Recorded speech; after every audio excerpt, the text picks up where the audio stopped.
It's been 50 years since Nigeria was plunged into a deadly civil war. For 3 years, the country's military fought to suppress the breakaway movement of the self-declared Republic of Biafra. More than 1 million people died during that conflict, mostly from hunger. Today, in the southeast of Nigeria, there are renewed calls for a Biafran state, as the BBC's Tomi Oladipo reports from the city of Umuahia.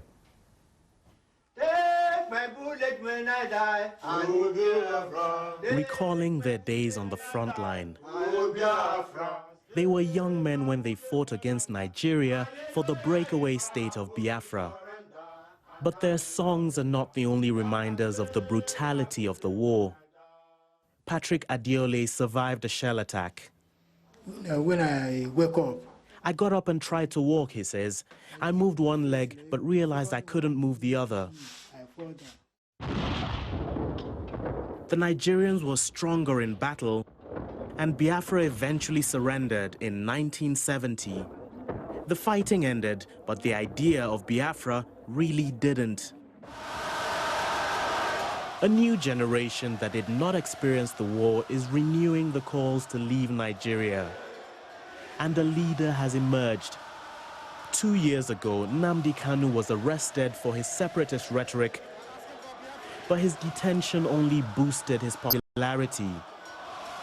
He's now out on bail, but remains defiant. Basic human development, basic economic development, basic social development can no longer be attained for the simple reason that there exists in the polity mutual suspicion, mutual hatred, mutual resentment. So the best thing for us to do is to separate. He's calling for a referendum on Biafran independence, but it's hard to know just how much support there currently is for that. If we actually talked to our grandparents, if we actually saw what they actually went through, the hunger and everything, I don't think we want to go down that lane again. We want Biafra. We need change for once. We want Biafra. We need liberation. No employment. People are very, very unhappy. Nobody's happy in this country. Things are so tough for everybody. So if we have a smaller entity where we can assess things, that are available for all, I think it's going to be better. The government has insisted it will not entertain any calls for secession. Igbo leaders have also called for a united Nigeria where there's equality. We are marching to the front.